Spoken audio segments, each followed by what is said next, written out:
Hey folks, I'm Cameron Skinner, and today I want to demonstrate an HDA I've built as I've been going through a course that I highly recommend. That course is called Ultimate FX in Houdini. It's by voxd.com. I'll put a link in the description. And the artist behind that is a guy named Rez, and he's got a Discord server that is extraordinarily helpful. Highly recommend checking out his content on voxd.com. The course I'm talking about is actually one of his premium contents around FX in general in Houdini. Now, I grabbed onto this one because I've looked at a bunch of his free content, really liked how he went through stuff, but I liked how practical the approach was. And so one of the things that I've done as a result of and I'm not even through the entire course yet. I'm just at the very beginning parts of the course where you're generating a bunch of lightning. I've created an HDA that I'm going to put up on my Gumroad. You can pull it down for free, and you can walk through it as I demonstrate what it can do. The lessons learned in terms of the steps I had to take to control the lightning I'm about to show you was such a great learning experience, because now I understand a number of things in terms of how Houdini does its things. I've really jumped into Vex and attribute wrangles, Python states, and so on. And I'll show you what I mean by this in a second. But so this video is all about demonstrating that HDA. And then I think in a future video, I'll go through all the steps and lessons learned in more detail to show you those the nuts and bolts of what it took to build this HDA. Okay, so with that, let's get into the demo. Here I am in Houdini. I'm going to drop a geometry node, dive into that, and I'm going to create the lightning generator. If you pull down, this is what you get out of the box. Here's all the controls that are with that thing, and I'm going to go through all of these. But if I hit play, maybe that's a little fast. I can turn on the real time. There you go. Okay, so the thing that I've done here is I've really focused on first, how do I art direct the main shapes? And then how do I drive a final pass by creating actual mesh around this line? All this is a curve and a bunch of points, okay? So the first thing is I've got a global seed. I can completely control and randomize everything from this spot. And maybe you just play with this to get an initial look, okay? I'm gonna come back to what this disable skinning is, but just to give you a quick look at what that is basically it creates a mesh around this lightning, and you'll be able to control that, control the thickness, control the sharpness, a bunch of that. But that's heavy. So it's like 18,000 points right here with the default values. So again, focus on the big shapes first, then go worry about that look. And then if I turn on this, you see all the points. So there's about 2,100 points here. This resolution is basically the length between those points. So if you want to work with, let's say your box it's chugging too much, you can play with this to reduce that resolution. So here's 170 points, and this is what it looks like, if you just go with that.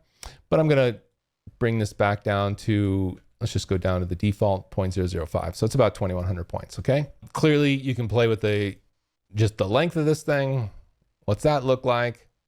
And the initial direction. And I'll get into that, but so basically here it's like, okay, I'm gonna make it go towards the Z, let's say. And I'll come back to that because that's important when you actually wanna start to scatter this along points, and I'll show you that later. But then the way that I've organized this is the main lightning shape. So you focus on the main lightning shape first, okay? And you'll see this first point and second point, and it's like, what is that? Well, if you drop into the viewport, and you hit enter in order to go into the state. So you click this button, the handle button, you'll get these two gizmos. And what you can do here is you can kind of manipulate these, move them around, kind of get just a broad sense of how do I want this thing to look, right? And you can mess around with that to your heart's content, move it up and down, etc. Go back out, hit escape, go back out. How's that looking? Okay, well, it's a little not realistic at this point, but in terms of just a general shape, maybe that's good. But now what I want to do is I want to go back in here and I actually want to use a control shape that'll allow me to tweak this even further. So I've got the control shape is the sphere right now. And what I'm going to do is take that sphere and manipulate the look, including the look here, even further. And I've got a couple shapes that I've put in here. So you've got a box and I've got a pyramid, because that all kind of tweaks the shape a little bit. Like if you rotate this a little bit, you get different feel. So at the end of the day, again, I'm looking for how do I give you the controls to tweak this lightning and make it look exactly how you want it to look. You know, you so get a sense of that. Okay. So, and that's over here. And you know, the shape details, I've got the pyramid shape. You can also turn off the points, or don't use the shape control at all, that kind of thing. Okay. But so here you can drive this even further. Let me make this a little bigger, and you can control the influence of that shape on the point. So here I'm like, the distance to the shape, I only want to impact maybe a little bit here. Maybe I want to impact those points that are farther from the shape. I actually want to reduce that, maybe increase it. So just a bunch of controls to manipulate this, including a ramp control that gives you, again, just as much control as possible to tweak this thing to your heart's content. Okay.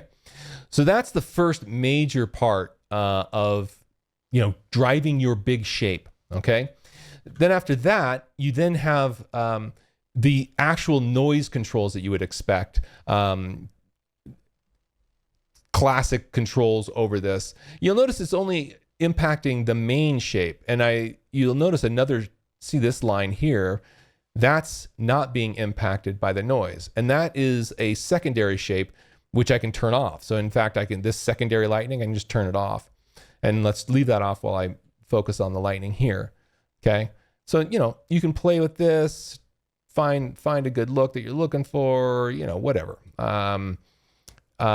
As well as, by the way, controlling the actual speed of this. So here I've got it. You notice I'm going kind of down. The animation is kind of going down. You can tweak it, make it go up, right? And you can make it faster. All those kinds of controls there. Maybe slow it down for some reason, what have you. Okay. So that's part of that. I'm going to come back to the skinning later. But now the secondary lighting, like I was showing you, is just another way of, you know, creating basically it's just another lightning strike. But I found that doing a couple of them could get some interesting results, especially once you do the skinning. I'll show you that in a second. Okay, but then let's get into the branches. So now this allows me, I've got one branch here, right here, but I can create lots of branches. So let's create, you know, 5 branches, let's say. Okay, and here I can say, okay, look, I need the branches to be a little longer. Let's say go a little crazier. I want to manipulate, you know, give it the min branch, give it some range of angles. I want to deal with the rotations a little bit so that when I change the seed, I can control those minimum and maximum lengths. Okay. I can also kind of take the bottom, if I can grab it, and basically control where those branches are starting from the bottom. If I want to start from the top, I can kind of crunch it a little bit. So that's interesting. If you notice here, the branches are just staying kind of right in one spot. If I turn on the branch animate, now they'll start to move. And if I crank it up, they'll start to move faster. So they're actually moving down, or if I went negative and move it up. So you can control that as well. And then of course you can control the noise of the branches themselves. So this is where, you know, just manipulate that branch noise. That's interesting. You can control where that noise is impacting your branches just by messing with this ramp. So you can say, oh, I want less noise at the end, et cetera. And that's all being done here. But the more interesting one, where you really get a sense of the art directability of these branches, is in the manual spin and angle override section. So in here, I can select one of these branches and say, okay, identify it. And I'm identifying it with a color. I can change that color. So I get red for giggles. And then here I can tweak the angle. I can tweak the angle of the spin. I'm actually spinning it around the main lightning strike. And I can override the location of this and like move it around to where I want it to be. And I can do that on all of the angles. I'm sorry, not the angles, the actual branches themselves. So you can kind of tweak this, you know, to your heart's content. Grab this thing, let's move it around.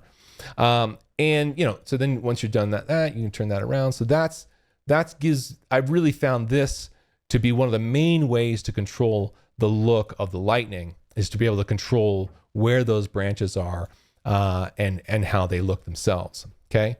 All right. So now the other thing that you can do here is work on scatter. So you can actually have the lightning scatter to a number of points that you feed it into the first input. So let me show you what that looks like. So let me drop a little circle here. And let me play with this. And let's just scatter some points in the circle. We don't need that many. Let's just do like 5 points. Okay.